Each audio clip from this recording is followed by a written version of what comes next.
gonna fucking kick your ass. You know, shut up for a second, all right? I'll kick your ass, you know. That wasn't a movie line. That was a star on set screaming at a crew member. This is a timeline of Hollywood stars' fury, and it only gets worse. Terry Hatcher's on-set battles. The set of Desperate Housewives looked glamorous on screen, but behind the scenes it was a minefield. Cast and crew whispered about feuds, and one name came up again and again.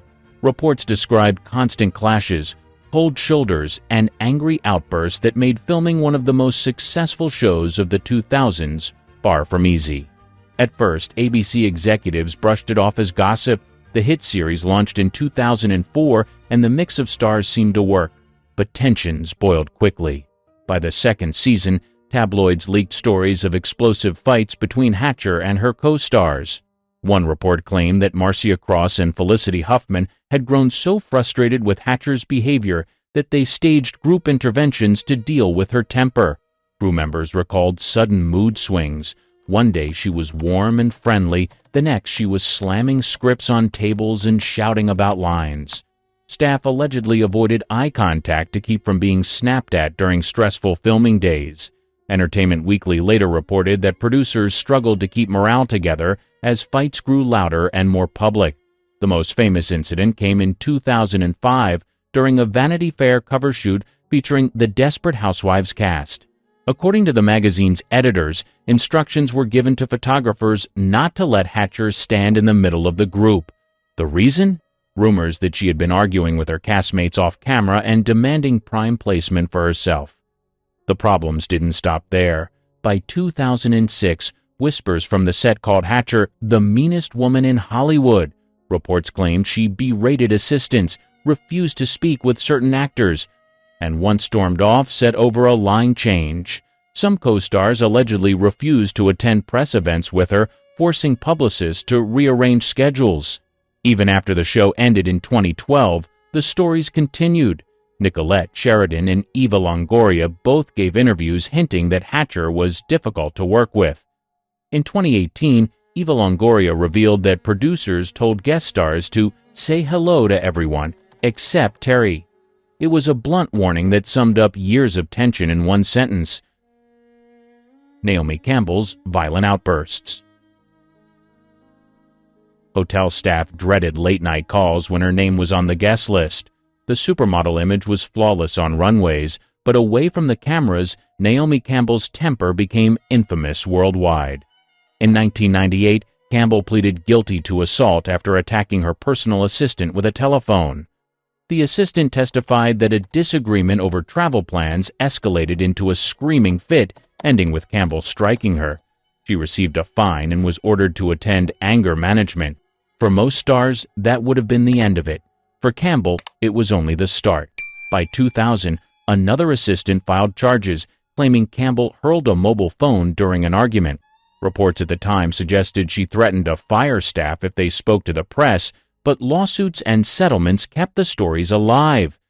Each case added fuel to her growing reputation as one of fashion's most volatile figures.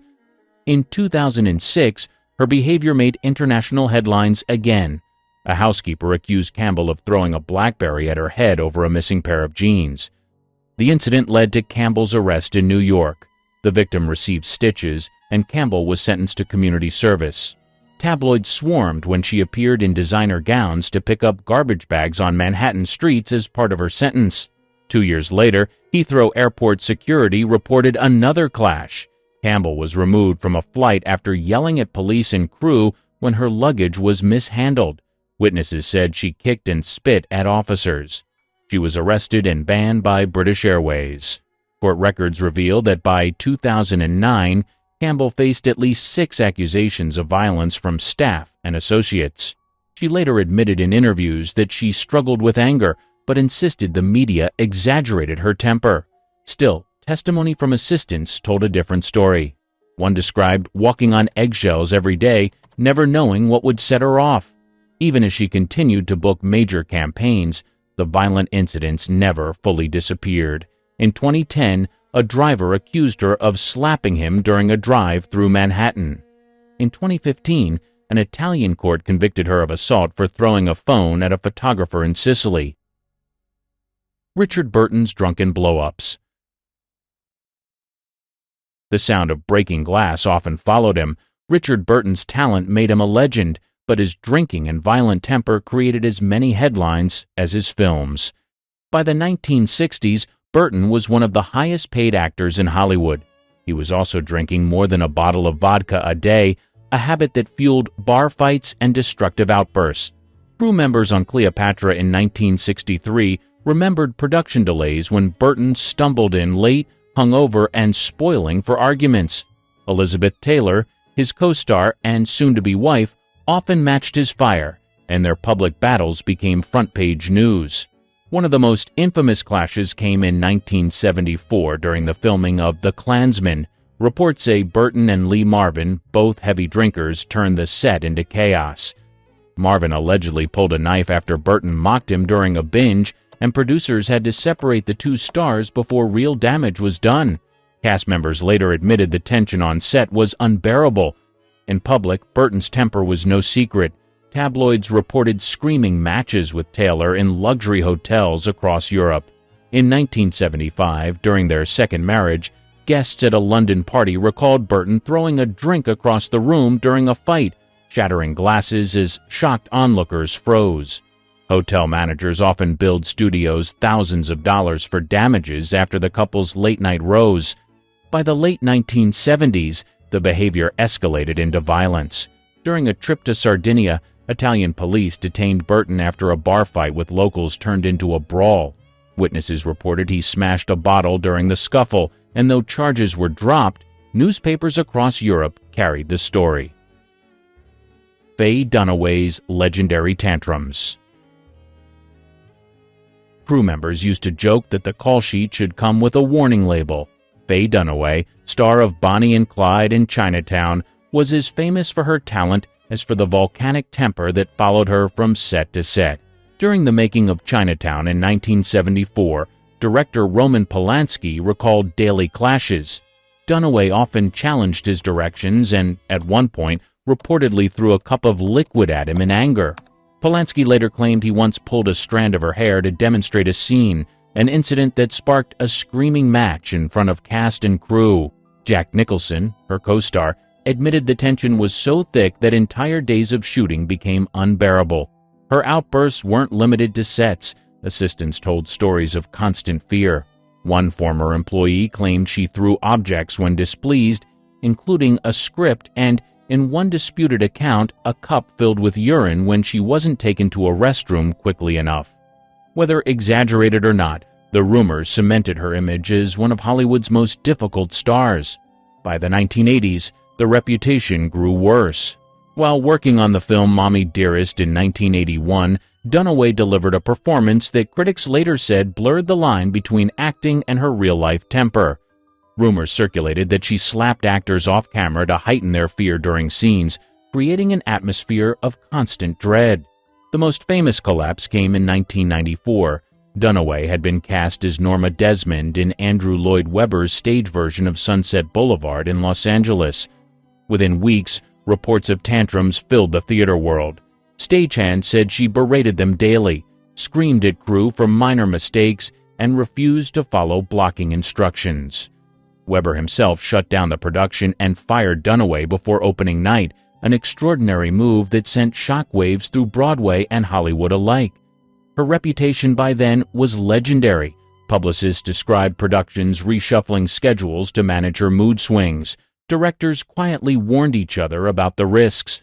Even established stars admitted they were wary of sharing scenes with her, knowing a single misstep could trigger a tirade. Klaus Kinski's on-set madness.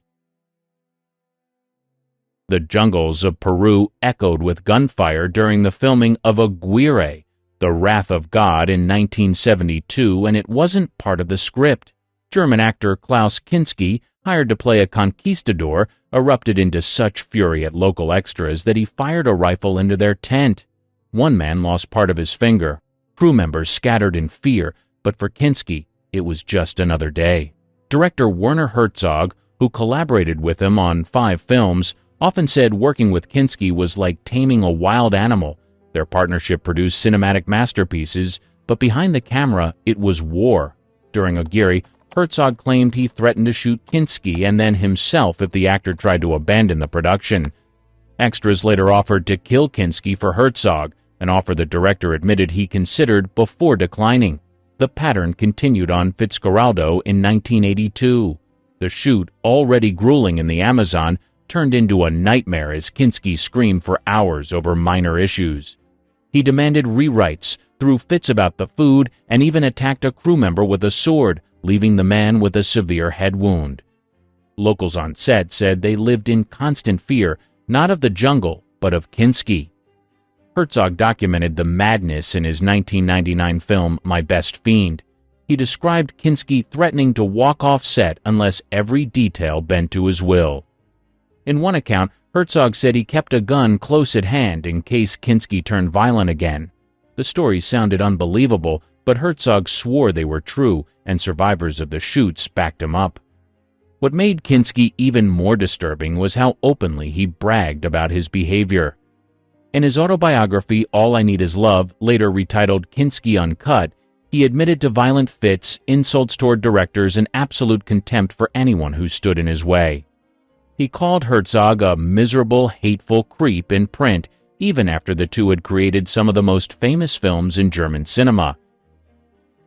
Sharon Stone's Diva Rage. Producers in the 1990s knew they were dealing with a star who could stop a set cold.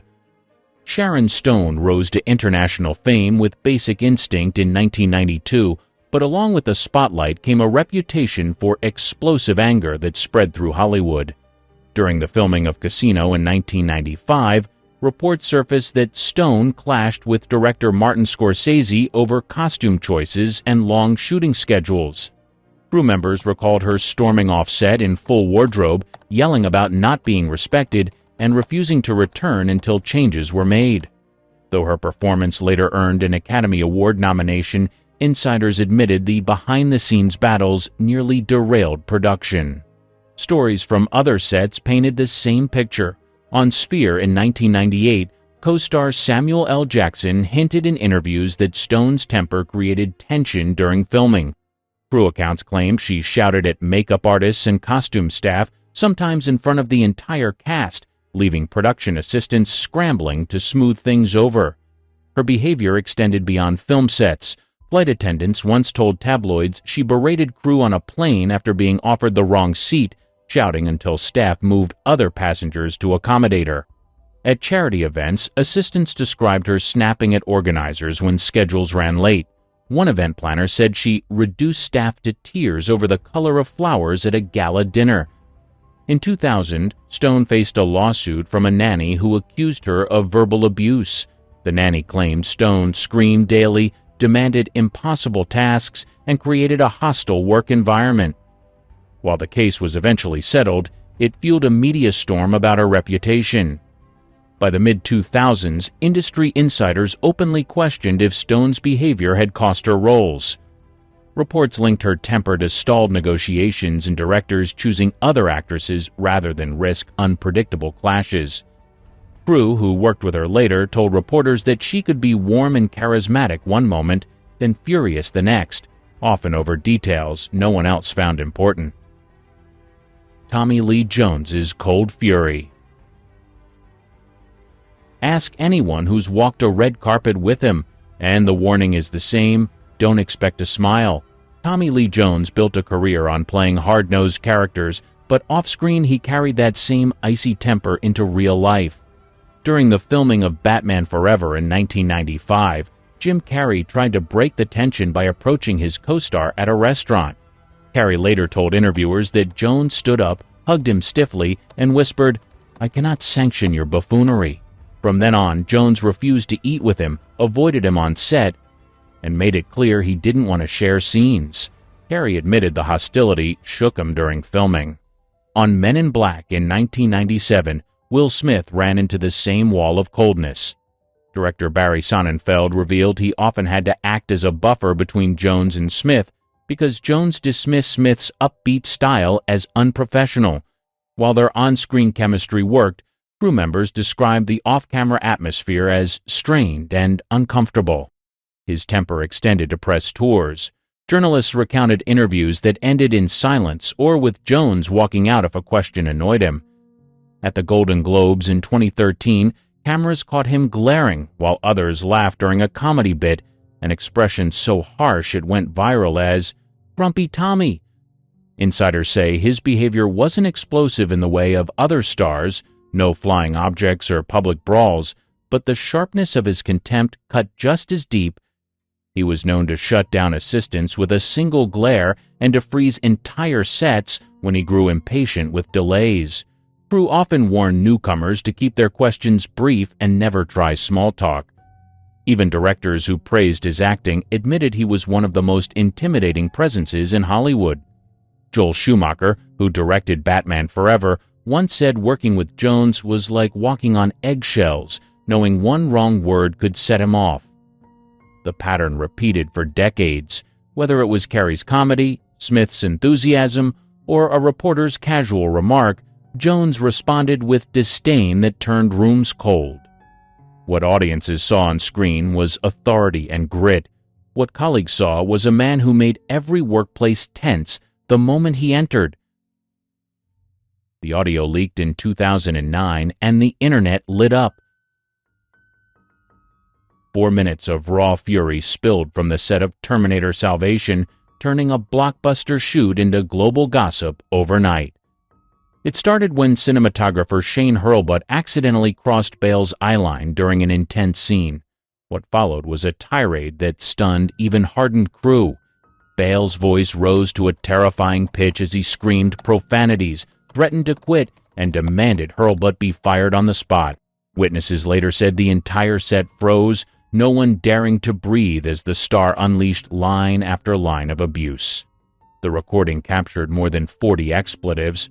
"I'll kick your ass," Bale shouted, pacing as crew tried to calm him. At one point, he threatened to trash the lights himself if the mistake happened again.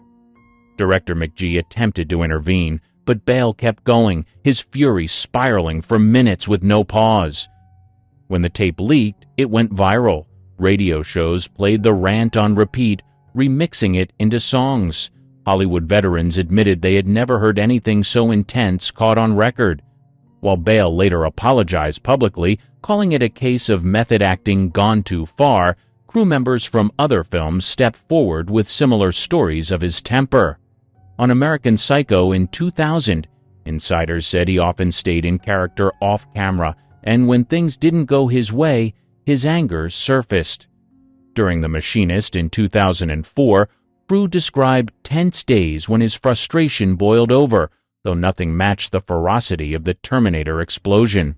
Despite the backlash, studios didn't turn away.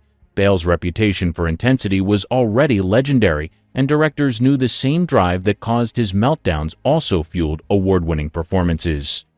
Still, the Terminator rant stuck. Late-night hosts joked about it for months. Fans quoted it as often as they quoted his movies. Lindsay Lohan's set blow-ups. Directors once called her the most promising young actress in Hollywood. By the mid-2000s, that promise came with chaos. Production stalled, crews walked out, and temper-fueled clashes became a headline routine. The 2007 film Georgia Rule turned into a case study. Reports from the set described Lohan skipping call times, showing up late, or not arriving at all. James G. Robinson, head of Morgan Creek Productions, sent her a public letter blasting her behavior as discourteous, irresponsible, and unprofessional. Crew members confirmed that tantrums over script changes and scheduling snarled production, with some refusing to return if the star wasn't reined in.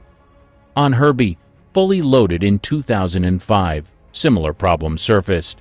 Staff recalled constant arguments with makeup artists and wardrobe teams, fueled by late nights and exhaustion. Rumors spread that Disney considered replacing her mid-shoot, but the studio pushed through to protect the franchise. The delays still cost millions. Her temper followed her off-set as well. Paparazzi clashes in Los Angeles turned violent when she was accused of chasing photographers in her car. Police later investigated multiple incidents, one involving a high-speed pursuit that ended in her arrest. Court appearances cut into production schedules, frustrating both studios and insurers. By 2010, her career was slipping, but the behavior didn't stop. On The Canyons in 2013, director Paul Schrader admitted production nearly collapsed because of her explosive outbursts. Crew members described her storming out of scenes, screaming over lighting, and refusing to work until her demands were met.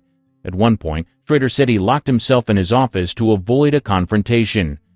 Colleagues also reported mood swings that kept everyone guessing. One day she was charming and cooperative, the next she was shouting at assistants or vanishing from set without warning.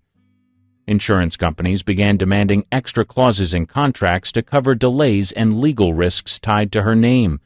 Tabloids captured every meltdown, but the effect on her coworkers was less visible. Crews described long hours wasted waiting for her to calm down or reappear, while fellow actors admitted entire scenes had to be rewritten to work around her absences. Alec Baldwin's endless rage. The voicemail leaked in 2007, and the world heard a father's fury. In the recording, Baldwin called his 11-year-old daughter a rude, thoughtless little pig during a custody fight with ex-wife Kim Basinger. Public reaction was immediate. The message went viral, casting Baldwin's temper into a spotlight that would only grow brighter in the years ahead. By 2011, his anger exploded again, this time on an airplane. Baldwin refused to turn off his phone before takeoff, reportedly slamming a bathroom door so hard the pilots heard it in the cockpit. Flight attendants said he shouted insults at them until security removed him from the flight. American Airlines banned him temporarily, a rare move for a celebrity of his stature. Photographers often felt the brunt of his rage. In 2013, Baldwin was accused of using homophobic slurs while shoving a paparazzo in New York. The incident triggered protests and cost him his MSNBC talk show, which was canceled after only 5 episodes. In another clash, he was filmed grabbing a photographer by the arm, yelling until police separated the two. The temper extended to everyday disputes. In 2018, Baldwin was arrested after punching a man during a fight over a parking space in Manhattan. Police charged him with assault and harassment. Witnesses said the argument escalated in seconds, with Baldwin lunging before officers intervened. Though he later pleaded guilty to a lesser charge, the mugshot splashed across tabloids reminded the public of his volatile streak. Baldwin himself has admitted the problem. In interviews, he described his temper as a serious flaw and claimed he sought help. But apologies often came after new incidents, reinforcing the image of a man who couldn't control his anger for long. Even in professional spaces, the stories piled up. On 30 Rock, crew whispered about explosive outbursts between takes. Writers hinted that producers sometimes had to calm him before scenes. Yet the Emmy wins kept coming, and studios continued to hire him, balancing risk against the undeniable power of his performances. The pattern was clear. Elizabeth Olsen failed a lie detector test, Jackie Chan had no idea who the Kardashians are, and Joan Rivers told Gwyneth Paltrow why her husband left. These aren't rumors. These are real interviews, and they only get more brutal from here. You seem okay. It's just getting a little dinosaur in your... No, look, I don't want to do that. Joan Rivers goes nuclear on Gwyneth Paltrow. She was never afraid to go for the jugular, but her comments about Gwyneth Paltrow in 2012 went beyond a punchline. During a red carpet exchange, Rivers dropped one of her sharpest jabs ever and didn't blink doing it. It started like any other offhand conversation. Gwyneth's name came up, and someone suggested they should be careful. Joan, of course, doubled down instead of backing off. Let's draw the line at Gwyneth Paltrow.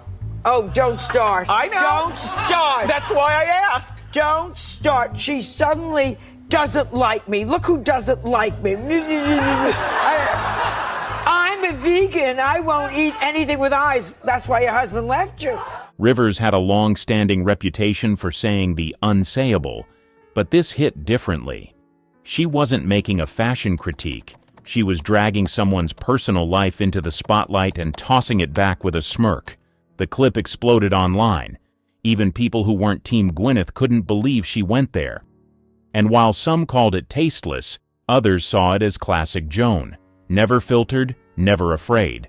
At 77 years old, she wasn't chasing clout or worried about backlash. She was just doing what she'd always done, ripping the veil off Hollywood politeness with one-liners that hit like wrecking balls. And whether you laughed, gasped, or cringed, you didn't forget it. Miriam Margolyes hates Mamma Mia. Out loud. Most actors smile through bad movie talk. Miriam Margolyes isn't most actors. During a panel interview in 2014, someone brought up Mamma Mia, probably expecting polite praise or at least a neutral nod. What they got instead was brutal honesty delivered with zero hesitation. She didn't just criticize the film, she did it right in front of someone who had been in it. See Mamma Mia? He was very good in Mamma Mia. Did you see that? That was a dreadful film. That was it. No build-up, no soft landing. Just a full stop. Dreadful. Plenty of critics have dunked on Mamma Mia over the years, but none did it like this, face-to-face with that dry British delivery that somehow made it even more savage. Online, the clip got reposted with titles like, "Miriam Margolyes ends Mamma Mia in 3 words," and "The most honest actress in the world." And honestly, it wasn't far off. She didn't insult the cast. She didn't drag the plot. Just the overall product. Dreadful. No elaboration needed.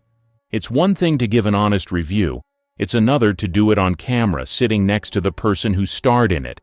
And for Miriam, that was just a regular Tuesday. Jim Carrey exposes the all-mocking tongue. His appearances have always walked the line between comedy and chaos, but in 2014 he blew straight past the line on live television. While guesting on Jimmy Kimmel Live, he walked out to thunderous applause and immediately went off script. Instead of small talk or promoting a movie, he launched into a bizarre, over-the-top rant about secret societies and hidden symbols in Hollywood. The audience laughed, until they realized he wasn't joking. Is that a gang sign? Have you, Oh, like you don't know what it is. You don't know. Jimmy Fallon doesn't know. David Letterman doesn't know. We don't know. Come on, Jimmy. Seriously, I'm sick and tired of the secrets and the lies. It is the secret symbol of the Illuminati, and you're a part of it, and it is the all-mocking tongue. Kimmel tried to steer the conversation back to normal, but Jim kept going, wagging his tongue and throwing up exaggerated hand signs. The vibe shifted from, "he's being silly," to, "wait, is he serious?" For anyone unfamiliar with Carrey's later career, the moment felt jarring. But for fans who had followed his growing disillusionment with Hollywood, this was just another mask coming off. Clips of the segment were reposted everywhere, with conspiracy channels using it as evidence, while others chalked it up to Carrey just being Carrey. Either way, it was unforgettable. Most stars use late-night appearances to plug something. Carrey used his to throw a Molotov cocktail into pop culture and walk away grinning. To this day, people still debate whether he meant every word or was just trolling an entire industry on its own stage.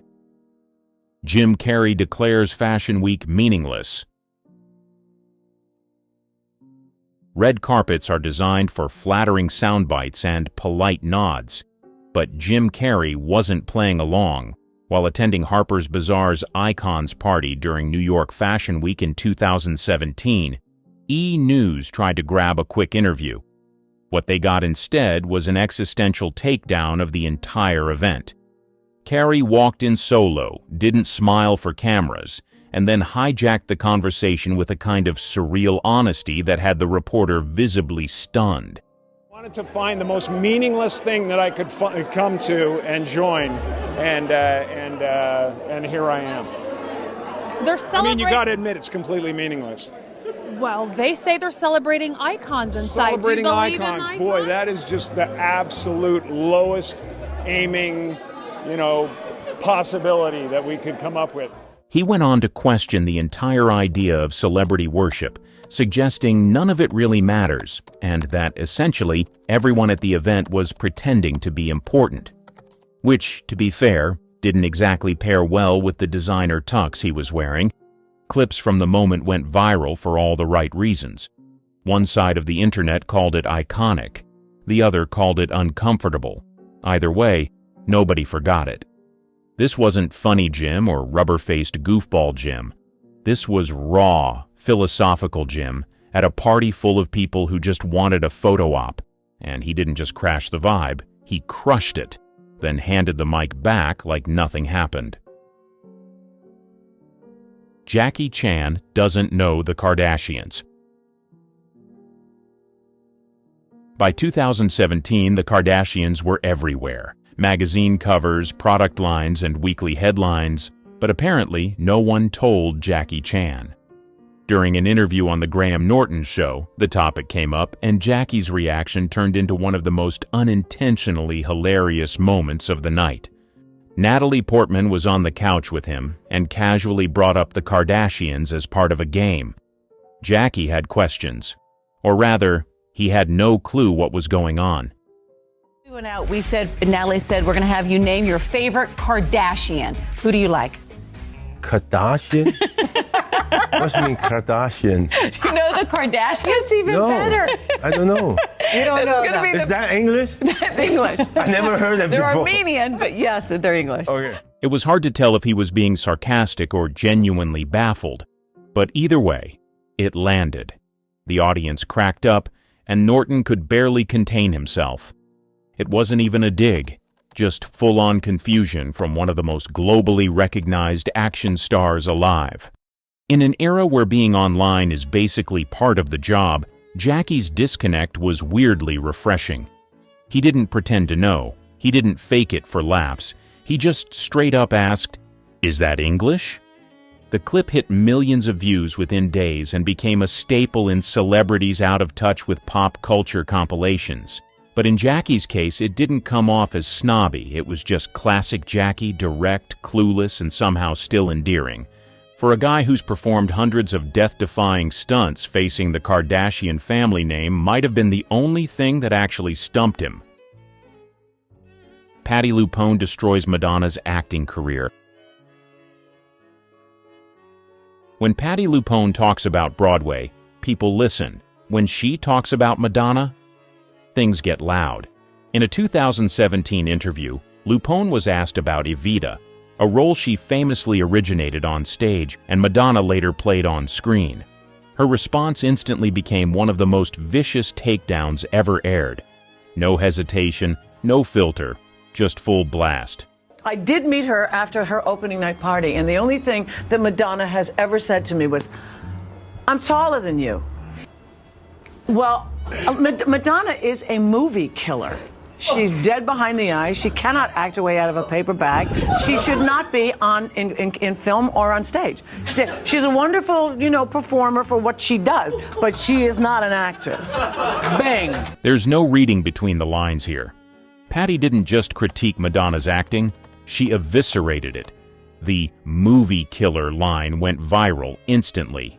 Theater blogs, entertainment sites, and even mainstream outlets picked it up. Some defended Madonna, but most people just stared at their screens like, did she really say that? Yes, on national television, calmly, with that tone people use when they're talking about expired milk, mild disgust with finality. To be fair, LuPone wasn't attacking her as a singer or performer. She even acknowledged that Madonna had her own lane. But when it came to acting, she shut that door, locked it, and tossed the key. In a sea of PR-trained stars dodging real opinions, this was a sledgehammer to the system. No apology, no walking it back, and no one tried to clap back either. Madonna never responded publicly, and honestly, what could she have said? Ricky Gervais obliterates Hollywood, then drops Weinstein. By the time Ricky Gervais hosted the Golden Globes for the 5th time in 2020, everyone knew what was coming. He was going to roast the room.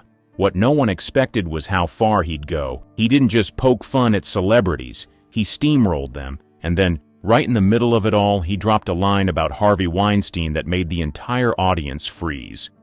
Our next presenter starred in Netflix's Bird Box, a movie where people survive by acting like they don't see a thing. Sort of like working for Harvey Weinstein. You did it. I didn't. You did it. Shut the up. This wasn't your usual award show dig. It was a direct call-out to the industry's most shameful open secret, spoken right into the mic with half of Hollywood sitting 10 feet away. For anyone still pretending Gervais was just being cheeky, this was the moment it became clear he was done playing nice, and he wasn't worried about offending the people in the room. The cameras caught stars shifting in their seats, side eyes flying in every direction, and a whole lot of fake smiles trying to survive the next 30 seconds. The clip racked up millions of views within hours. It was bold, it was harsh, and it was exactly what made Gervais's hosting gig unforgettable. He wasn't roasting for laughs, he was torching the room on live TV. Elizabeth Olsen's lie detector slip-up. She has always come off as calm, grounded, and PR savvy, so when she agreed to do Vanity Fair's infamous lie detector test, no one expected her to say anything that'd raise eyebrows. And yet, 30 seconds in, she served one of the most backhanded moments to ever hit YouTube. The question? A casual comparison between Olsen and musician-turned-actress Danielle Haim, who starred in Licorice Pizza. Do you think you're a better actor than her? Yeah. No, I loved the film, and I thought she was great in it. She's lying about the film. About what, liking the film? That's correct. Oh, I did like the film. Or about her acting. Oh, yeah, she was fine. F***, man. Sorry, Danielle. That moment, less than half a minute, told viewers more than a 10-minute monologue ever could. The look on her face when the polygraph guy cut her off? Panic wrapped in a smile. She tried to double back, but the quote was already out there. The apology at the end only made it worse. It wasn't a full takedown. It was worse. It was honest. The internet turned it into a meme in hours. Fans called it shady. Others called it relatable. And Danielle Haim? She never responded publicly, which says even more. One of the first rules of Hollywood is, pretend everyone's great. But this wasn't a talk show. It was a machine wired to her pulse, and it clocked her real opinion in seconds. Olsen didn't mean to go viral, but that's exactly why she did. Timothy Oliphant accidentally calls out Patton Oswalt. He usually keeps it cool, low-key charming, quick with dry humor, never too serious. But during a 2023 talk show interview, he got a little too honest while talking about what it's like working on set. What started as a casual conversation turned into an accidental name drop that caught everyone off guard. He was asked if anyone on the set of Justified was difficult to work with. His response was vague. At first. You're saying of all those people, not one person was a jerk? We had we had one or two douchebags, that kind of thing. Tell me, I love your show, I watch it. Who was a douchebag that was on you met him. You met him. He was on this show. I mean, I don't want to name names. We're not going to name names. But the only person from your show that I've interviewed on this show is Patton Oswalt. Well, that's my bad. Oliphant paused for half a second, then realized what had just happened. Too late. The host cracked up, the audience laughed, and the clip basically confirmed what nobody was supposed to know. He tried to backtrack, but it was done. That "my bad" hit like a confession. To be clear, he never actually said Patton Oswalt was the problem. But the sequence of comments and reactions did all the work for him. It was less of a slam and more of a slip, but it still hit just as hard. The moment went viral for how casual it was. No yelling, no drama, just a smooth, unintentional takedown that felt way too real. Oliphant didn't seem rattled. He laughed it off, kept the conversation moving, and probably made a few people very nervous in the process. If there's one way to wrap up a video about stars getting real, it's by watching a nice guy accidentally air someone's dirty laundry on national television. Miriam Margolyes tells the brutal truth about aging. She has never been shy, but at 82, she somehow got even more honest. During a candid 2023 conversation, she didn't just talk about getting older, she steamrolled the filter most people use to discuss it. The moment started as a typical back and forth about memory and age. Then she dropped a line that left the room howling. I remember things. It's just when you're 82, you don't suck anymore. You don't, it's... You don't? I don't. There was no time to react. The delivery was too fast, too raw, and too perfectly timed. It was classic Miriam. Bold, inappropriate, and completely fearless. The line was vulgar, sure, but somehow landed with warmth. That's her magic. She says what other people won't, and somehow makes it sound like a public service announcement. What made this one land so hard wasn't just the content. It was the truth underneath it. She wasn't fishing for laughs. She wasn't trying to shock. She was just telling the truth about what happens when you stop caring what people think. Fans online instantly clipped it, quoting it across TikTok, Reddit, and Twitter. Some called her a national treasure. Others said she needs a podcast immediately. But everyone agreed. No one else says it like Miriam. She didn't sugarcoat aging. She didn't glamorize it either. She just dropped the mic in 8 words and moved on. Front pages called them geniuses one day and drunks the next. Studio bosses begged them to sober up, but the bars always won. Diana Barrymore's public collapse. She was supposed to be Hollywood royalty, the daughter of legendary actor John Barrymore. She had the looks and the name. Universal signed her in the early 1940s and promoted her as the new glamour girl. Magazine covers praised her, studios hyped her, and audiences were curious. But Diana inherited more than fame. She also inherited her father's taste for alcohol. By her early 20s, the drinking was already a problem. Friends recalled her showing up late to rehearsals, unsteady, and slurring. Universal tried to protect their new star, but word spread. She partied more than she worked. Hotel managers remembered her throwing wild bashes that ended with broken furniture and complaints from neighbors. On set, she struggled. Co-stars said she often needed retakes, unable to focus through hangovers. Studios tried to pair her with big names, hoping it would hide her weaknesses. Instead, her reputation grew worse. By the mid-1940s, Diana's career was slipping, but her drinking was speeding up. The tabloids loved it. Headlines about her drunken escapades sold papers. She was arrested more than once for public intoxication and disorderly conduct. Each arrest chipped away at her image. In 1947, she married actor Robert Wilcox, himself a heavy drinker. Their fights, fueled by alcohol, were loud and public. Neighbors recalled screaming matches that ended with police being called. She divorced, remarried, and divorced again. Each marriage was marked by the same problem: alcohol. By the 1950s, she was broke, her Hollywood career long gone. She tried stage acting, but her behavior made her unreliable. Theater owners stopped hiring her. In 1957, Diana published her autobiography, Too Much, Too Soon.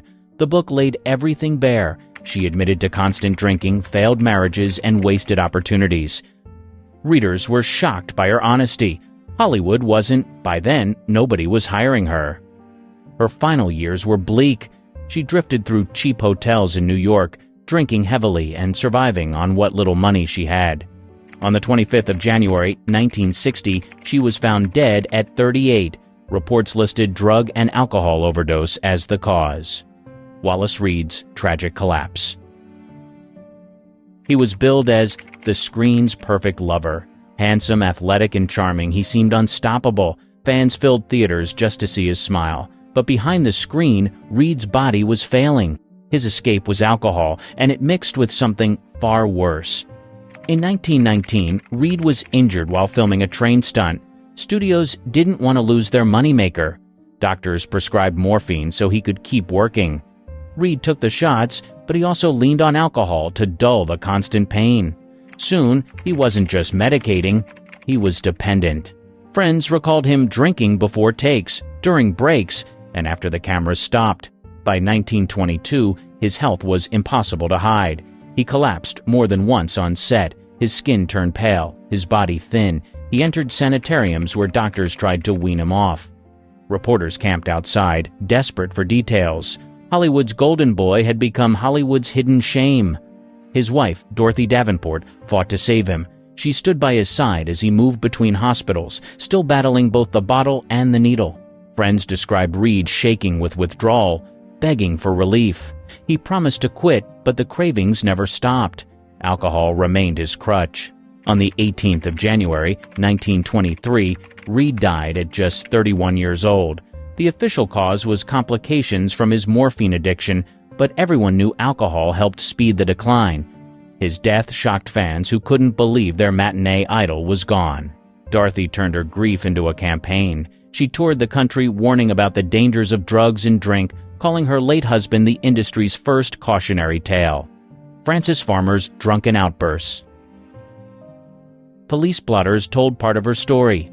By the early 1940s, Frances Farmer's name appeared in headlines not for her acting, but for her drinking and the chaos that came with it. She had been one of Hollywood's most promising actresses, praised for her raw performances and rebellious independence. But alcohol turned her reputation from bold to dangerous. Farmer never fit the mold of a studio starlet. She resisted publicity stunts, clashed with executives, and sought challenging roles. Off-screen, she drank heavily. Friends recalled nights when she could outdrink everyone at the table, then stumble out looking for another bar. That defiance, combined with alcohol, became combustible. In October 1942, she was arrested for driving drunk in Santa Monica. Months later, another arrest followed, this time for public intoxication and disorderly conduct. When police tried to restrain her, she fought back. Court records describe her yelling at officers, kicking at furniture, and refusing to cooperate. Newspapers turned it into a spectacle, painting her as Hollywood's bad girl. Her career quickly unraveled. Studios that once called her a rising star dropped her. By 1943, she was in court again after a drunken fight at a hotel. A judge declared her unstable, and she was committed to psychiatric institutions. Alcohol wasn't the only factor. Mental health struggles were also present, but heavy drinking made every outburst worse. Farmer's time in institutions became the darkest chapter. Reports and later accounts suggest she was treated harshly, even abusively. Biographers note that her alcoholism was cited repeatedly in medical records as part of her decline. She was released only to be arrested again for drunken behavior. The cycle repeated through the 1940s. In later years, Farmer tried comebacks on stage and television. But interviews showed the toll. Her face was hardened, her voice raspy. She admitted she still drank, though never as openly as before. Directors rarely took the risk of hiring her. On the 1st of August, 1970, Frances Farmer died of esophageal cancer at 56. Heavy drinking had scarred her health long before the disease finished the job. William Holden's lonely end. He was one of the biggest stars of the 1950s. He won an Oscar for Stalag 17, 1953, and became a leading man in classics like Sunset Boulevard and The Bridge on the River Kwai. He had the looks, the voice, and the charisma. What he also had was a drinking problem that grew worse as the years went by. Holden drank through much of his career. On sets, co-stars recalled him sneaking liquor into his trailer. By the 1960s, it wasn't a secret anymore. His face looked bloated, his speech sometimes slurred. Producers grew frustrated with his tardiness and mood swings. Interviews made it even clearer. He often appeared tipsy on television, laughing too loudly, answering questions with glassy eyes. He admitted his problem, but he couldn't stop. Friends described him as a man who could drink all night, sleep a few hours, then start again. His marriages collapsed under the weight of it. His long relationship with actress Stephanie Powers was marked by concern over his drinking, but Holden brushed off warnings. The 1970s deepened his dependence. While filming The Towering Inferno, 1974, crew members noted his exhaustion and short temper, often fueled by hangovers. He spent more time at bars than on set, but his reputation as a seasoned actor kept him employed. Hollywood had learned to look the other way. Holden's health began to decline. His liver was damaged, and doctors urged him to quit. He didn't. By the early 1980s, his drinking sessions stretched late into the night, often alone. He preferred isolation, keeping company with a bottle more than with people. On the 12th of November, 1981, his lifestyle caught up to him. Alone in his Santa Monica apartment, Holden fell and struck his head on a table while intoxicated. The cut wasn't fatal by itself, but he never called for help. He bled out slowly, undiscovered for days. He was 63 years old. The news stunned Hollywood. A man once admired for charm and talent had died in silence, undone by alcohol and neglect. Barbara Payton's barroom ruin. The tabloids loved her downfall.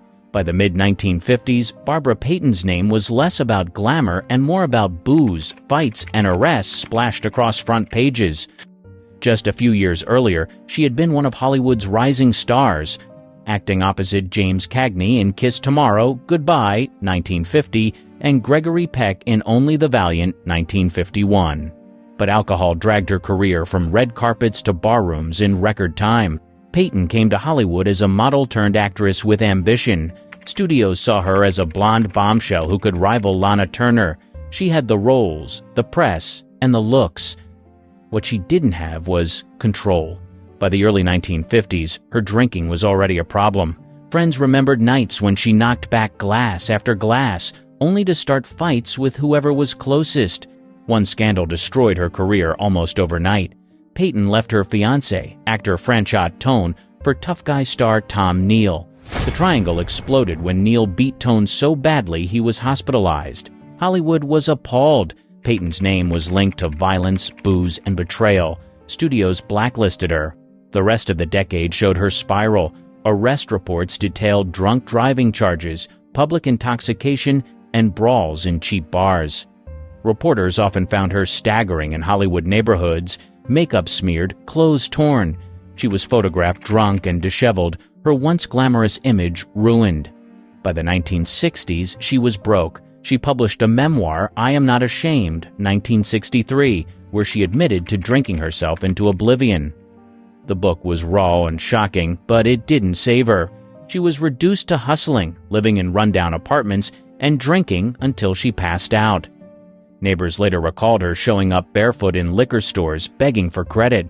Police were often called when she caused scenes in public, shouting at strangers or collapsing on sidewalks. Her health collapsed with her reputation. Doctors diagnosed liver and heart damage from years of alcohol abuse. Barbara Payton died in 1967 at just 39. The cause was listed as heart and liver failure, both tied to alcohol. George C. Scott's on-set drunken fury. He was one of the most respected actors of his generation.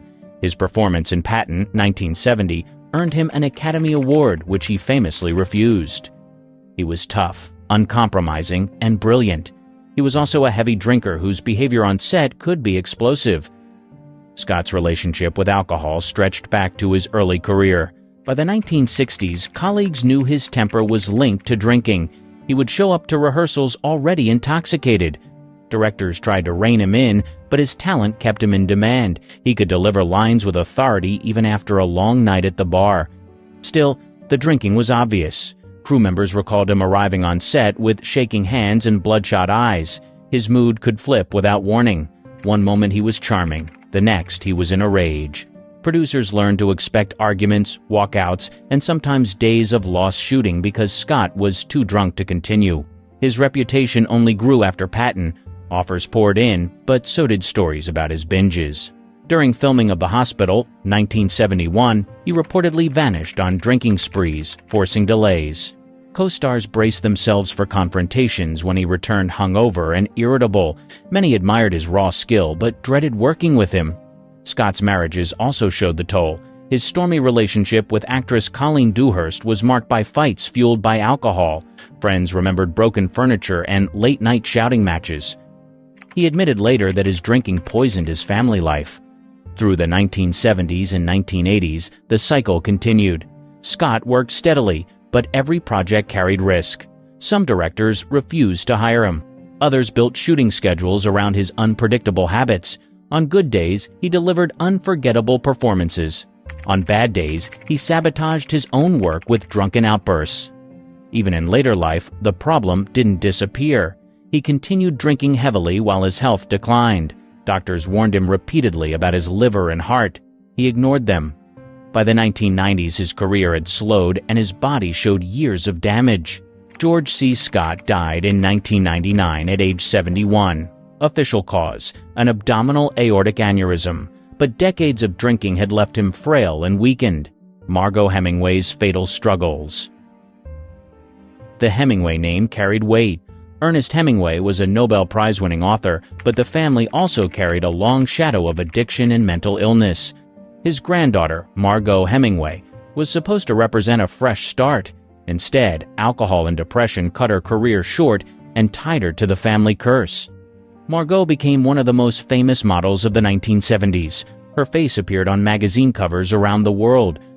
She signed a $1 million contract with Fabergé, one of the biggest modeling deals of its time. Hollywood came calling, and she starred in Lipstick, 1976, marketed as a crossover star. Behind the glamour, alcohol followed her everywhere. Friends and colleagues recalled her drinking heavily during photo shoots and parties. Vodka was her constant companion. By the 1980s, her career was slipping. Modeling contracts dried up. Acting roles never came. She admitted in interviews that drinking had played a part in her decline. The family history made her struggles worse. Ernest Hemingway had taken his own life in 1961. Other relatives battled addiction and depression. Margot often said she felt trapped by the family legacy. Alcohol became a way to escape the pressure. Her sister Marielle later described nights when Margot drank until she passed out, then tried to laugh it off the next morning. By the 1990s, she was broke. She lost her homes and moved into small apartments. Tabloids wrote about her weight gain, her erratic behavior, and her fading looks. She tried rehab more than once, but relapsed every time. Friends said she seemed unable to quit. In July 1996, Margot Hemingway was found dead in her Santa Monica apartment just days after the 35th anniversary of her grandfather's death. She was 42. The coroner ruled it an overdose of barbiturates. Alcohol had been part of the struggle that led her there. In the end, she joined the long list of Hemingways undone by addiction. Dudley Moore's slow decline. He charmed audiences with his quick wit and piano skills. In the 1960s, he was one of Britain's most popular comedians, first gaining fame with Beyond the Fringe. Later, Hollywood made him an international star. But the same role that defined his career also highlighted the problem he couldn't escape: alcohol. In 1981, Moore starred in Arthur, playing a spoiled millionaire who was drunk in nearly every scene. The performance won him a Golden Globe and an Academy Award nomination. What audiences didn't realize was how close the act was to reality. Moore was drinking heavily off-screen. Friends and colleagues noticed the blurred line between character and lifestyle. Through the 1980s, his career flourished, but so did his reputation for hard drinking. Reporters spotted him leaving restaurants visibly intoxicated. Paparazzi snapped photos of him stumbling on sidewalks or being helped into cars. The tabloids thrived on stories of Moore's drunken escapades, which undercut his image as a lovable comedian. By the early 1990s, the consequences were clear. His once youthful looks faded. His speech sometimes slurred in interviews. Producers grew cautious. On sets, crew members whispered about his drinking. Moore's health took a steep downturn. What many assumed was just alcoholism, however, turned out to be more complicated. Doctors diagnosed him with progressive supranuclear palsy, PSP, a rare degenerative disease. But before the diagnosis became public, the symptoms were mistaken for drunkenness. His staggering walk, slurred speech, and clumsy movements led tabloids to report that Moore was constantly drunk. In truth, he was battling both illness and alcohol. The decline was cruel. Moore gave rambling television appearances, which viewers dismissed as drunken behavior. He was often humiliated in the press. Friends tried to protect him, but he struggled to manage the disease while still leaning on alcohol for relief. By the mid-1990s, his condition worsened. He left Hollywood and retreated into private care.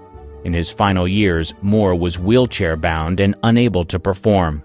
He died in 2002 at age 66. Veronica Lake's final years. Once, she was the most copied woman in America. Veronica Lake's peekaboo hairstyle made her a 1940s icon, splashed across movie posters and fashion magazines, but the fame didn't last. By the 1950s, she wasn't known for glamour anymore, she was known for drinking. Lake rose fast in Hollywood. She starred in hits like This Gun for Hire, 1942, The Glass Key, 1942, and Sullivan's Travels, 1941. Audiences adored her. Studios promoted her as sultry, mysterious, and untouchable.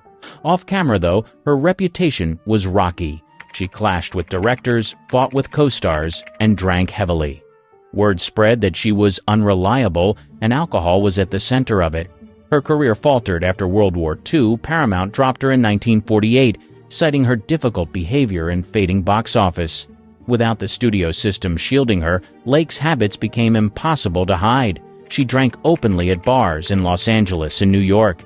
Paparazzi and gossip columnists reported on her binges, showing a star who had lost her shine. By the 1950s and 1960s, Lake's fall was complete. She was broke, divorced multiple times, and often homeless. At one point, she worked as a cocktail waitress and hotel maid in Manhattan, trying to survive while still drinking. Customers were stunned to see a former Hollywood star serving drinks while barely keeping herself together. Lake admitted her alcoholism in interviews. In her 1970 memoir Veronica, she wrote about how drinking destroyed her reputation and her health. She said bluntly, "I was a victim of myself." By then, her body was frail. Veronica Lake died in 1973 at just 50 years old in Vermont. Doctors listed acute hepatitis and renal failure as the causes, both tied to years of drinking. Ben Affleck's public struggles. He rose to fame in the late 1990s with Good Will Hunting, Armageddon, and Shakespeare in Love. He won an Academy Award for screenwriting at just 25. He had the career, the looks, and the star power, but like many before him, alcohol became the shadow he could not shake. Affleck has said his drinking began in his teens, long before Hollywood. By the early 2000s, it was part of his lifestyle. He checked into rehab in 2001, telling friends he wanted to get ahead of the problem. For a while, it seemed under control. His career surged with directing success in Gone Baby Gone and Argo, which won Best Picture in 2013. Publicly, he looked like a comeback story. Privately, alcohol was still there. In 2017, Affleck admitted in a Facebook post that he had completed treatment again. He wrote that he wanted to be the best father I can be and thanked his family for support. That honesty drew sympathy.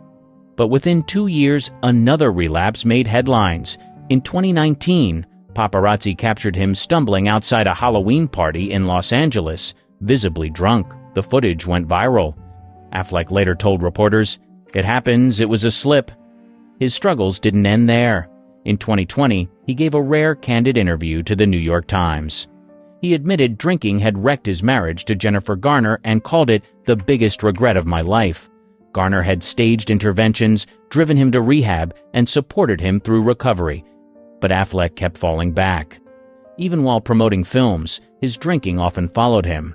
Paparazzi caught him at casinos late at night, escorted out after gambling binges. Photos of him looking exhausted, coffee in hand, became tabloid staples. Unlike stars of old Hollywood, his addiction played out under constant cameras. Every slip was broadcast worldwide. Affleck has continued to work, starring in The Way Back 2020, a story about a former basketball player battling alcoholism. The role mirrored his own struggles. He called filming it cathartic, admitting he poured his life into the performance. Ben Affleck's fight with alcohol is still ongoing. Unlike others on this list, his story is not finished. It would all start with a shot, then a glass, then it'll grow into a bottle, then 2 bottles. A lot of our favorite classic Hollywood stars had some vices that they were hiding from the cameras. The most dangerous was alcohol. Bottle by bottle, some of these stars were drowning in misery and addiction, but none of their fans had any idea. In this list, you'd be exposed to some of the Hollywood stars who fell victim to the tyranny of alcohol, who they were beforehand, and how they tried to navigate the hardships until their untimely demise. Jack Kerouac. In the heart of Lowell, Massachusetts, where the city's pulse beat with the rhythm of industry, a literary maestro named Jack Kerouac emerged into the world on March 12, 1922. From these modest beginnings, he later grew to become a voice destined to echo throughout the world. Growing up in a simple mill town, Kerouac's early years were marked by the hum of looms and the simplicity of immigrant life. However, as a wanderer at heart, his restless spirit found solace in the written word.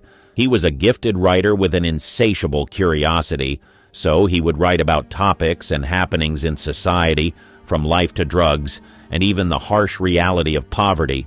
His words painted vivid portraits of a generation questioning societal norms, and his unique writing style became a beacon for those seeking a different path. However, hidden beneath the weave, his brilliance was a shadow that would ultimately dim the glow of his literary legacy. Kerouac's gift came intertwined with a severe drinking problem, a relentless companion that dogged his footsteps through the alleys of inspiration and the valleys of despair. His alcohol intake was excessive, but he used it as a coping mechanism to navigate the intricacies of Hollywood. Soon enough, fate had a horrible plan for him. One fateful evening, Kerouac's world took a harrowing turn. First, it started as a wave of nausea. The room spun, and the air grew thick with the weight of impending tragedy. He began vomiting blood, and everyone around him knew that whatever was going on was horrible. And so there was a desperate dash to the hospital, but sadly it became the last desperate act in the life of the great Jack Kerouac. Sadly, on October 21, 1969, the final chapter in Kerouac's tumultuous narrative unfolded. A hemorrhage, the cruel consequence of cirrhosis, claimed the writer's life at the tender age of 47. Billie Holiday. In the vibrant city of Baltimore, on April 7, 1915, Eleanora Fagan was born. Destined for greatness, she would later become renowned as Billie Holiday, an enduring luminary within the realm of jazz, though inexorably tethered to the shadows of personal turmoil. Billie's formative years unfolded against a backdrop of adversity, navigating poverty and confronting the harsh realities of racial segregation. In the evocative ambiance of Baltimore's jazz establishments, she discovered her prodigious gift, a voice destined to redefine the very essence of jazz. The trajectory of Billie's ascent from the streets of Baltimore to international acclaim attested to her unparalleled musical prowess. Her voice, an instrument resonating with raw emotion, traversed a spectrum from heart-rending blues to invigorating swing. Her ability to imbue each note with a soul-stirring depth that transcended conventional genre boundaries captivated the world. However, beneath the mellifluous strains of her music loomed the specter of personal struggles. Billie Holiday, the esteemed Lady Day of jazz, grappled persistently with substance addiction. The insidious influence of heroin and alcohol threatened to eclipse the brilliance of her artistic endeavors, casting a pall over her life. In the waning phase of her illustrious career, the toll exacted by a life lived on the precipice of self-destructive tendencies became increasingly conspicuous. The evocative notes that had once flowed effortlessly from her vocal cords now mirrored the challenges etched upon her countenance. Repeated arrests on drug-related charges rendered Billie a tragic symbol of the perils associated with both fame and the relentless pursuit of escapism. July 17, 1959, marked the denouement of Billie Holiday's tumultuous odyssey. A constellation of health issues, exacerbated by prolonged substance abuse, culminated in her premature demise at the age of 44. The world mourned the loss of one of its most iconic voices. Hank Williams. In the rustic town of Mount Olive, Alabama, on September 17, 1923, a musical prodigy named Hiram King, Hank Williams, came into the world. He would become a very strong figure as far as country music was concerned. His impact in the entertainment industry would ring through the halls of Hollywood, and his voice and soulful compositions left a mark on the genre. Williams's early years were imbued with the strains of Southern life, but despite his environment, he harnessed the heartache and joy of his surroundings, transmuting them into the timeless narratives that would define country music for generations to come. The trajectory of Hank's musical journey saw him rise from local radio shows to the grand stages of the Grand Ole Opry. His compositions, marked by an authenticity that resonated with the everyday struggles of common folk, elevated him to the status of a revered troubadour. With hits like Lovesick Blues and I'm So Lonesome I Could Cry, Hank Williams etched his name into the annals of country music history.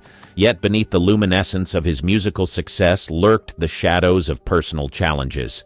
Hank Williams, the country music luminary, grappled with the tumultuous currents of addiction. His reliance on alcohol and prescription drugs became a persistent undercurrent, complicating his meteoric rise and contributing to a life marked by peaks and valleys. Tragically, the final verse of Hank Williams's life unfolded on January 1st, 1953. A journey that began in the heart of Alabama met its untimely end in the backseat of a Cadillac en route to a concert in Canton, Ohio.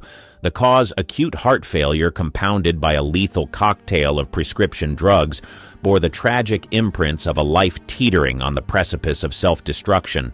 At the tender age of 29, Hank Williams left a void in country music that time has yet to fill. His contributions, however, endure as an enduring testament to the transformative power of authentic storytelling through music. The lonesome whine of his steel guitar may have faded away, but the resonating impact of Hank Williams' legacy continues to echo through the vast landscapes of country music, an eternal tribute to the troubadour who sang from the heart for the world to connect to. John Bonham. Born as John Henry Bonham on May 31, 1948, was an iconic English musician renowned as the drumming powerhouse behind the legendary rock band Led Zeppelin. Celebrated for his unparalleled speed, potent drumming power, rapid single-footed kick drum technique, distinctive sonic imprint, and an innate feel for groove, Bonham stands as a pinnacle figure among the greatest and most influential drummers in the annals of music history. Dorothy Dandridge.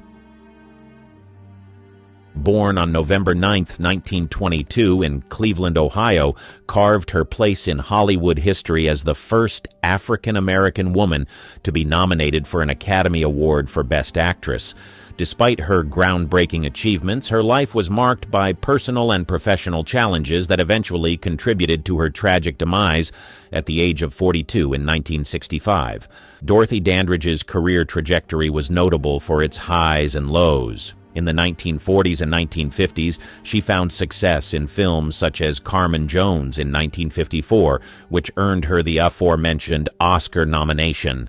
Dandridge's talent and beauty made her a trailblazer in an industry that was often reluctant to acknowledge the contributions of African-American performers. However, despite her success, she faced racial discrimination, limited opportunities, and the challenges of navigating Hollywood's segregated landscape. Behind the scenes, Dandridge grappled with personal demons, including issues related to alcohol. The pressures of fame, coupled with the racial prejudices of the time, took a toll on her mental and emotional well-being. Her marriage to Harold Nicholas, one half of the renowned Nicholas Brothers dance duo, ended in divorce in 1951. The subsequent financial strain and custody battles over her daughter Harolyn intensified the challenges she faced. The 1950s witnessed a decline in Dandridge's career, attributed in part to the limited roles available for African-American actresses during that era. Facing financial difficulties and emotional turmoil, Dandridge sought solace in alcohol, contributing to a downward spiral in her personal life. By the early 1960s, Dorothy Dandridge faced a series of setbacks, both professionally and personally. She struggled to secure meaningful roles in an industry still grappling with racial biases. Financial hardships mounted, and her battle with alcohol intensified.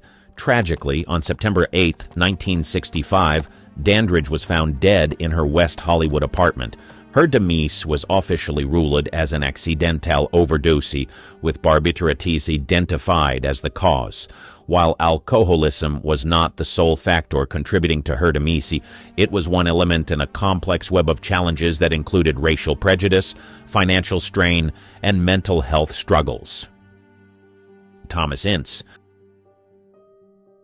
Born on November 6, 1882 in Newport, Rhode Island, was a cinematic pioneer whose impact on the early days of Hollywood's silent era was indelible. As a film producer, director, and innovator, Ince played a crucial role in shaping the trajectory of the burgeoning film industry. Ince's career soared during a time of rapid growth and experimentation in the film world. He co-founded Incivil, the first major studio in Culver City, and became known for implementing production techniques that laid the groundwork for modern filmmaking. Ince's keen business acumen and artistic contributions established him as a key figure in the evolution of Hollywood.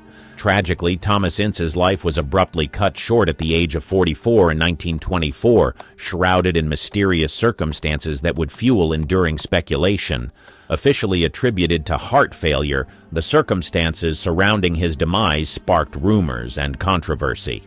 Some theories suggested that alcohol might have played a role, adding a layer of intrigue to the narrative. The lack of clarity surrounding Ince's passing only deepened the mystery. Some accounts even proposed alternative scenarios, including rumors of foul play and elaborate cover-ups. The ambiguous nature of the situation allowed speculation to flourish, and questions lingered over whether there was more to Ince's demise than initially met the eye. The connection between Ince's lifestyle, health, and ultimate demise became a subject of fascination and debate. The allure of Hollywood's golden age often comes intertwined with tales of enigma and scandal, and Thomas Ince's untimely demise became a chapter in this complex narrative. As the film industry continued to evolve, the legend of Thomas Ince endured, not only for his contributions to cinema, but also for the mysterious circumstances that surrounded his departure from that stage of life. Dana Plato. Born on November 7, 1964 in Maywood, California, rose to prominence as a child actress in the late 1970s on the popular television sitcom Different Strokes. However, despite the early success and recognition, Plato's life would ultimately take a tragic turn, marked by a tumultuous adulthood marred by substance abuse and, notably, issues with alcohol. As a young actress, Plato portrayed the character Kimberly Drummond, the adoptive daughter of the wealthy character Mr. Drummond, on Different Strokes. The show's popularity thrust her into the limelight, but the pressures of fame, combined with personal struggles, foreshadowed the difficulties that lay ahead. Plato's transition from child star to adulthood proved challenging, and she faced the inevitable pitfalls that have befallen many young actors navigating the precarious terrain of Hollywood's expectations. Subsequently, she grappled with various personal and professional setbacks that contributed to a decline in her career. Notably, substance abuse, including alcohol, emerged as a formidable challenge in Dana Plato's life.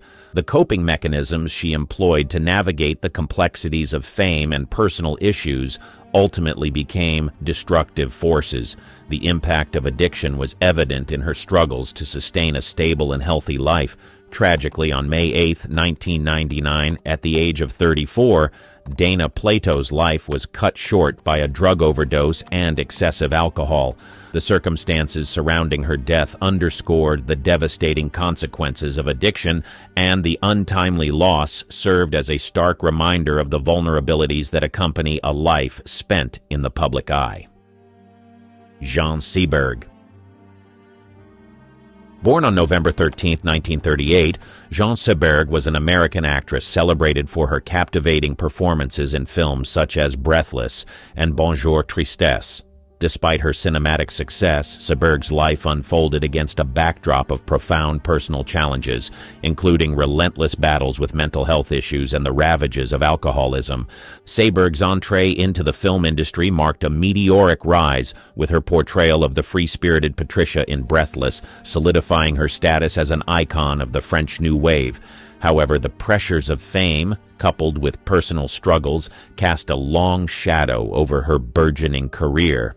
As Seberg navigated the complexities of Hollywood, the tumult within her personal life became increasingly pronounced. Mental health challenges weighed heavily on her, and the coping mechanisms she sought included a descent into the throes of alcoholism. The solace she may have sought in the dazzling lights of fame was overshadowed by the inner turmoil that plagued her. On August 30th, 1979, at the age of 40, Jean Seberg's journey tragically came to an end. While officially ruled as self-inflicted, her struggles with substance abuse, particularly alcohol, were acknowledged as contributing factors to her untimely demise. The narrative of her life, once adorned with the glimmer of cinematic brilliance, became a poignant tale of the fragility that often accompanies the veneer of fame. Jean Seberg's legacy endures not only for her contributions to film, but also as a symbol of the struggles faced by those navigating the demanding landscape of celebrity. Her story serves as a stark reminder of the impact of mental health challenges and addiction on even the most talented and acclaimed individuals in the world of cinema, underscoring the complex intersection of personal battles and public personas. Montgomery Clift. Born on October 17, 1920, was heralded as a gifted actor known for his compelling and intense performances. Behind the captivating facade of Hollywood's leading man, Clift wrestled with personal demons, contending with profound struggles that extended into the realms of alcohol and substance abuse. The nuanced depth of Clift's acting set him apart, earning him acclaim for roles in films such as A Place in the Sun and From Here to Eternity.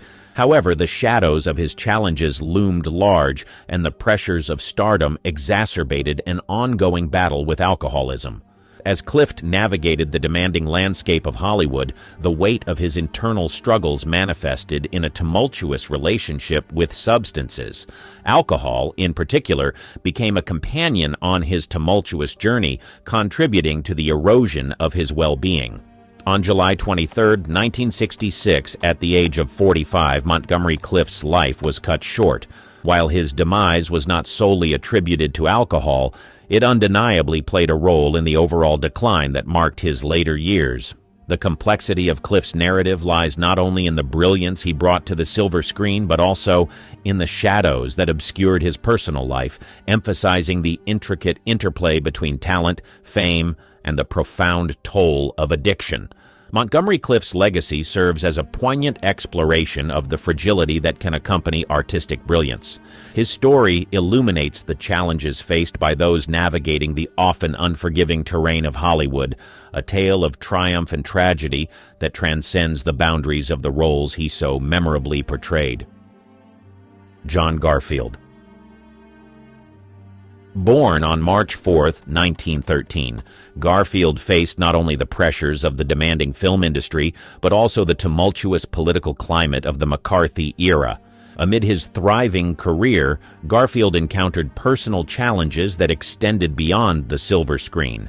The political climate of the time cast a shadow over the entertainment industry, and Garfield found himself ensnared in the web of McCarthyism. Accused of having leftist affiliations, he became one of the many artists blacklisted during this dark period in American history. The strain of political scrutiny, coupled with the inherent stresses of a high-profile career, took a toll on Garfield's well-being. His struggles with alcohol, used as a coping mechanism for the mounting pressures, contributed to his declining health. The convergence of personal and professional turmoil became a crucible, testing the fortitude of a man who had once illuminated the screen with his charisma. Tragically, on May 21, 1952, at the age of 39, John Garfield's journey was cut short. The cause of death was a heart attack, a poignant manifestation of the toll exacted by the weight of external pressures and internal battles. The classic Hollywood era lost not only a remarkable actor, but also a figure whose life embodied the complexities of navigating fame, politics, and personal struggles during a tumultuous period in American history. Bix Beiderbecke. Born on March 10, 1903 in Davenport, Iowa, was a jazz cornetist whose musical genius left an indelible mark on the jazz landscape of the 1920s. His career was nothing short of meteoric, characterized by brilliance, innovation, and a unique approach to jazz improvisation that set him apart from his contemporaries. Beiderbecke's musical journey unfolded during the Roaring Twenties, a period marked by cultural dynamism and the flourishing of jazz. As a cornet player, he showcased an exceptional talent for improvisation and an innate ability to infuse his music with emotion and innovation. His contributions to the Chicago jazz scene, particularly with the Wolverines and Gene Goldkett's orchestra, solidified his reputation as one of the era's most influential musicians. And however, amidst the symphony of success, Bix Beiderbecke battled personal demons, chief among them being alcoholism. The vibrant jazz age, with its allure and excesses, took a toll on Beiderbecke's health. His struggle with alcohol became increasingly pronounced, affecting both his personal life and professional engagements. Tragically, on August 6, 1931, at the young age of 28, Bix Beiderbecke's life was cut short. Complications related to his ongoing battle with alcoholism contributed to his untimely demise. The jazz world mourned the loss of a virtuoso whose innovative spirit and lyrical brilliance had the potential to reshape the trajectory of jazz music. Bix Beiderbecke's legacy extends beyond the brevity of his years. Despite his short life, his influence on jazz remains profound. His innovative approach to improvisation and his unique sound continues to inspire musicians, making him a revered figure in the history of American music. The tragic intertwining of brilliance and personal struggle in Beiderbecke's story serves as a poignant reminder of the complexities that often accompany artistic genius.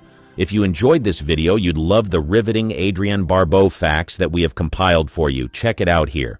They were praised, paid, and plastered on every billboard. But off camera, they were drowning in vodka, in pressure, in pain. No one dared to stop. This is what it looked like when the fame didn't fix anything. Buster Keaton's silent struggles. He was one of the biggest stars of the silent film era, stone-faced, brilliant, a master of physical comedy. But once sound came in, everything started falling apart, including him. In 1928, he signed with MGM. That deal killed his freedom. Studios now controlled his scripts, his stunts, and eventually his drinking. He didn't take it well. At first, it was casual, just a few drinks after work. Then it turned into drinking on set. Then it never stopped. By 1930, Buster was showing up hungover, forgetting lines, and walking through scenes like a ghost. Directors had to cut around him. His timing, once perfect, was gone. He started drinking whiskey in his dressing room between takes. Some days, he didn't know where he was. Others, he just didn't care. He tried to hide it, but people noticed. His wife left him in 1932. He lost access to his kids. He went on drinking binges that lasted days. At one point, MGM assigned a full-time assistant just to keep him from falling apart mid-scene. Things hit rock bottom in 1934. Buster was found wandering the street, drunk and confused. He was committed to a sanitarium for exhaustion, but it was really to dry out. He escaped in a straitjacket, literally, climbed out a window and vanished. For the next few years, he was broke and out of work. He took whatever roles he could, often uncredited or in low-budget shorts. He kept drinking. His friends said he was lost, but they didn't know how to help. Rehab wasn't really a thing back then. You either pulled yourself together or you disappeared. In the early 1940s, something changed. He met a woman named Eleanor Norris. She was 20 years younger and didn't drink. Somehow, she helped him stop. Slowly, Buster came back. He started writing again, got some TV gigs, even returned to MGM as a gag writer. He never drank like that again. Tallulah Bankhead's Martini Mornings. She wasn't quiet about anything, not her politics, not her lovers, and definitely not her drinking. She drank like it was her job. Breakfast started with a martini. Lunch included more. By dinner, no one could count. She grew up wealthy and wild, raised in Alabama high society. By her 20s, she was already famous on Broadway. Hollywood came calling in the 1930s, but she didn't care much for rules. Studios asked her to tone it down. She didn't. Tallulah lit cigarettes during takes, refused to stick to the script, and drank openly on set. One producer said directing her was like trying to hold water in a net. She laughed it off. She always did. If someone mentioned the hangovers, she said, "Don't be silly. I never get hangovers. I get applause." She could be brilliant when she was focused. In The Little Foxes on Stage, she played the lead role to rave reviews. But one night, she collapsed halfway through the performance. A stagehand said she'd downed 2 martinis and half a flask before curtain. The audience waited, curtain stayed closed, and Tallulah was carried out the back door.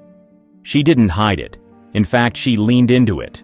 On talk shows, she sipped whiskey and answered questions with slurred charm. Reporters wrote about her fabulous wreckage. She loved the drama. She called herself the world's most fabulous drunk. But it wasn't always funny. Friends said she'd disappear for days. Some weekends ended in hospitals. One doctor warned her she was drinking herself sick. She shrugged and lit another cigarette. By the 1950s, her film roles were drying up. Her voice was gravel. Her timing was off. Directors stopped calling. She stayed famous mostly for being Tallulah, loud, drunk, and outrageous. She never fully stopped drinking. Even in her later years, she was still sipping bourbon before interviews and talking circles around younger actors. But her body gave out. Liver issues, lung problems, weight loss. She died in 1968 at age 66, alone in her apartment. The cause? Pneumonia, worsened by years of heavy drinking and smoking. Billie Holiday's Booze and Blues. She had one of the most haunting voices in music history. But off stage, she fought a constant war with racism, heartbreak, and a bottle that never left her side. She started drinking young, working in nightclubs where liquor flowed like water. By the late 1930s, she was a star. Her voice could stop a room. Songs like Strange Fruit hit hard. But backstage, Billie drank to calm her nerves before shows. It started with gin, then brandy, then anything she could get her hands on. In the early 1940s, her fame exploded. So did her addiction. She was drinking before sets, between songs, and after every show. Friends said she was never fully sober. Club owners noticed too. Some nights, she forgot lyrics. Other nights, she couldn't stand. She was arrested for possession in 1947, but alcohol was always the quieter demon. Her cabaret card was revoked in New York, which meant she couldn't perform in any venue that served alcohol. That wiped out most of her income. Still, she drank.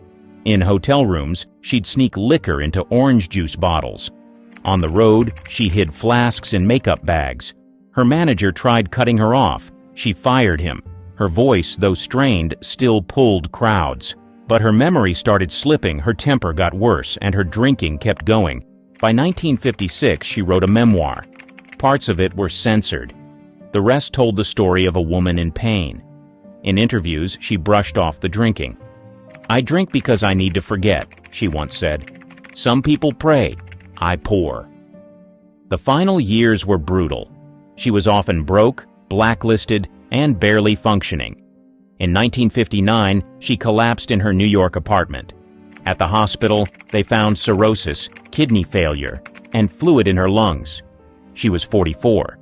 The police showed up while she was still in bed and arrested her again for drug possession. They even posted a guard at her door. She died days later with just 70 cents in her bank account. Her voice lives on, but Billie never made peace with the bottle. The music soared. She didn't. Robert Walker's Vodka Breakdown. He had the charm, the looks, and a rising career in the 1940s. He also had vodka in his trailer, vodka in his coffee, and vodka in his veins. By the time he gave his most iconic performance, he was already falling apart. His big break came in Since You Went Away, 1944, where he starred opposite his real-life ex-wife, Jennifer Jones. It wasn't just awkward, but it was brutal. The divorce had crushed him, and he started drinking more to cope. Crew members said he shook between takes and sometimes needed help walking to set. The booze made him unpredictable. One day he was polite and professional. The next, he'd explode over nothing. He fought with directors, slurred his lines, threw furniture. MGM tried to protect him, but he was becoming a liability. In 1948, he had a breakdown on set and was admitted to the Menninger Clinic, a psychiatric hospital. The official reason was emotional exhaustion. The real reason was that he was drinking himself sick. Doctors put him on sedatives to calm his nerves. He promised to quit. He didn't. He made a short comeback in 1951 with Strangers on a Train. It was his best role, chilling, sharp, unforgettable. He played a charming psychopath. The scary part? He didn't need to stretch. Friends said he barely had to act. Alfred Hitchcock kept the camera rolling even when Walker went off script. But behind the scenes, things were still bad. He was mixing alcohol with barbiturates. He didn't sleep. He stopped eating. Some nights he called friends sobbing, convinced his life was over. In August 1951, a doctor came to his home to sedate him during one of his episodes. He was given amobarbital to calm down. He never woke up. Officially, it was an accidental reaction. Unofficially, it was alcohol, stress, and too many pills in a body that couldn't take it anymore. Robert Walker was just 32. He had 2 sons, a hit film in theaters, and a reputation that Hollywood couldn't figure out. One reviewer called him a star who burned too fast and left nothing behind but questions. The only thing more tragic than his performance was how close it was to the real thing, Diana Barrymore's broken dynasty. She was born into fame. Her father was John Barrymore, a legendary actor and legendary drunk. She got both of those traits. At first, it looked like she'd make it big. In the early 1940s, Universal Studios signed her with headlines calling her the next big Barrymore.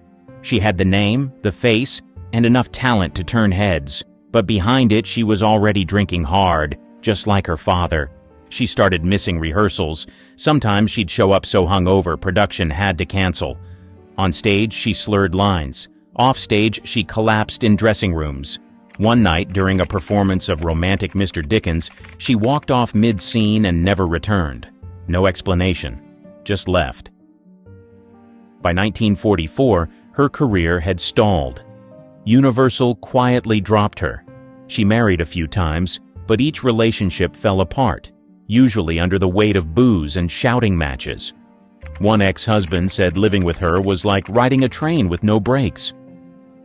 She tried Broadway again, but the drinking got in the way.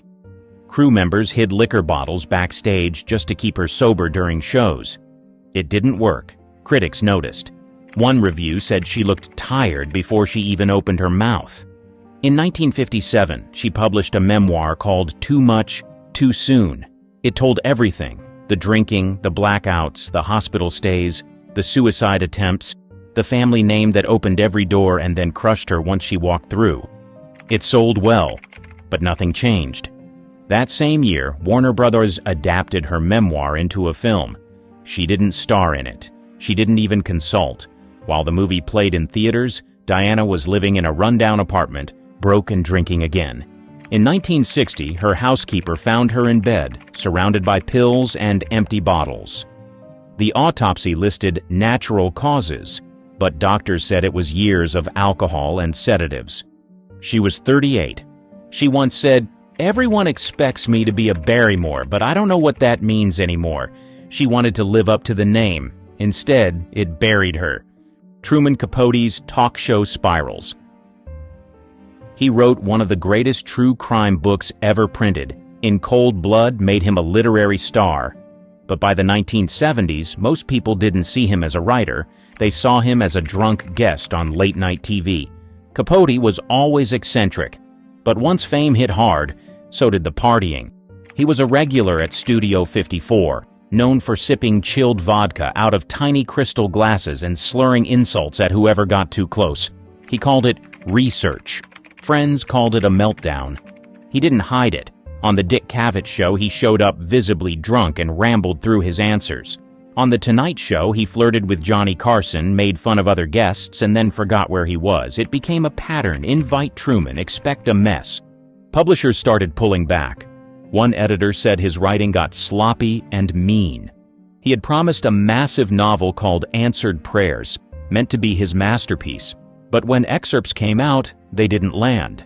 Critics called them petty and cruel. Friends stopped returning his calls. Capote responded the only way he knew how. He drank more. By the early 80s, things had gotten grim. He bounced between friends' guest rooms and upscale rehab centers. He didn't last long in either. Sometimes he was funny and charming. Other times he screamed at nurses and trashed hotel rooms. One friend found him in a robe on the floor, drinking out of a vase. In 1984, he moved into the home of Joanne Carson, Johnny Carson's ex-wife. She tried to help him dry out. It didn't work. On August 25th, he died in her guest room from liver failure, complicated by drug and alcohol use. He was 59. He used to say he wanted to be remembered for his words. In the end, it was the slurred ones people remembered most. Sam Peckinpah's bloody cocktails. He made violent, brilliant films. He also made enemies on set, passed out in editing rooms, and drank like the credits depended on it. In the 1960s, he directed The Wild Bunch, a western so bloody and stylish it changed the genre. But behind the camera, Sam was already deep into drinking. He kept vodka in a water bottle and whiskey in his coat. Cast and crew said he would sip through takes, bark orders mid-slur, and forget what scene they were filming. At first, producers tolerated it. His films made money and his chaos sometimes added edge, but by the 1970s, he was spiraling. On Pat Garrett and Billy the Kid, 1973, he fought with the studio, missed deadlines, and drank from morning to night. Crew members found him asleep in the editing room, drooling on reels. He didn't deny it. In interviews, he joked that bourbon was his assistant director. When critics asked why his films were so violent, he said, "I'm just showing what's real." The truth was, he was barely hanging on. Studios started to panic. They began assigning shadow editors to finish his films behind his back. His name still appeared on the credits, but much of the work was done without him. He lashed out, but the studios held the power and the checkbook. By the early 1980s, he was taking whatever work he could get. He directed a few music videos. One was for Julian Lennon. Between takes, he drank alone in his trailer, coughing and shaking. His hands were too unsteady to hold a camera. He gave orders from a folding chair. Sam Peckinpah died in 1984 from heart failure. Doctors pointed to years of alcohol abuse as a major cause. Edward Furlong's fast fall.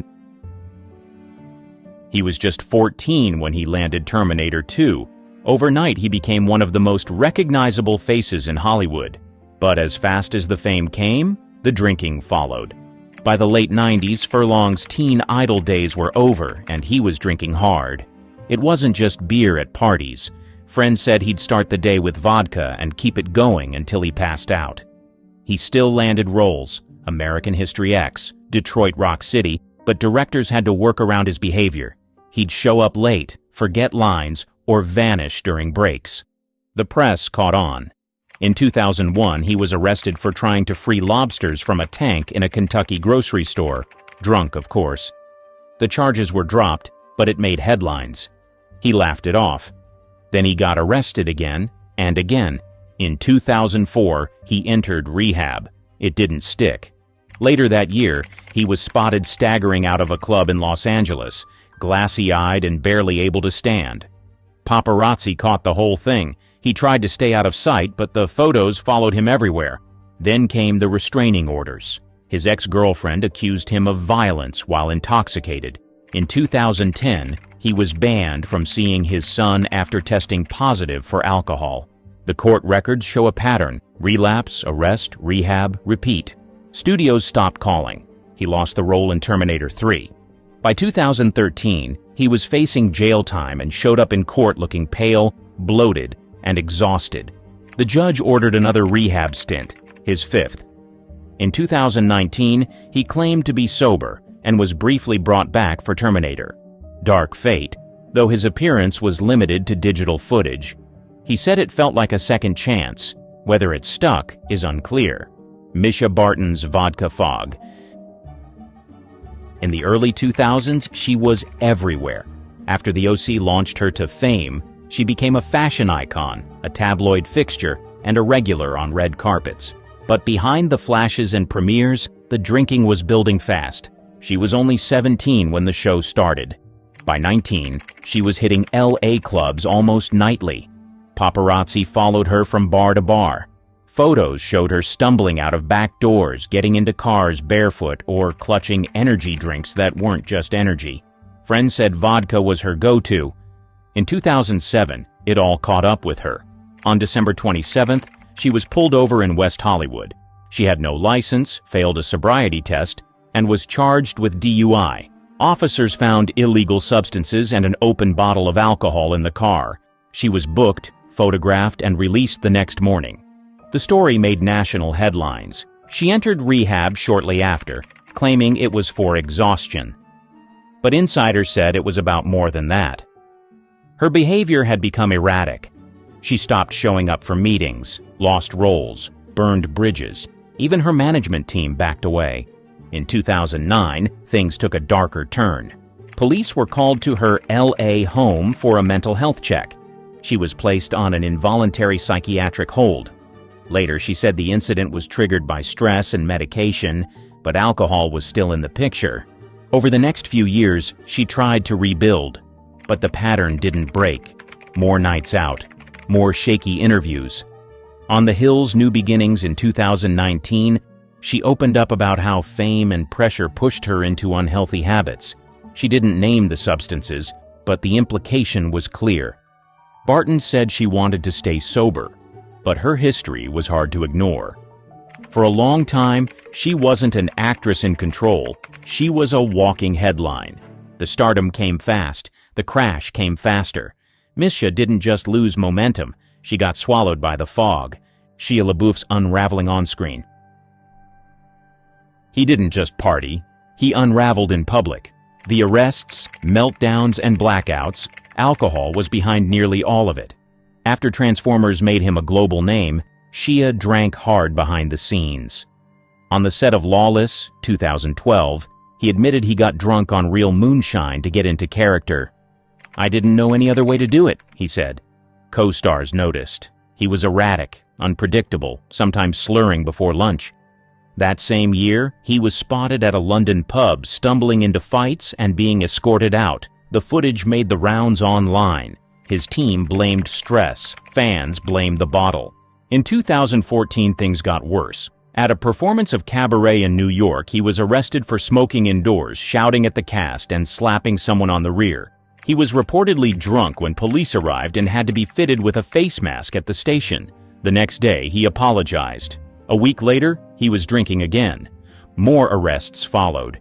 In 2015, police picked him up in Austin, Texas, after he ran through traffic screaming at strangers. Officers said he smelled like booze and couldn't stand still.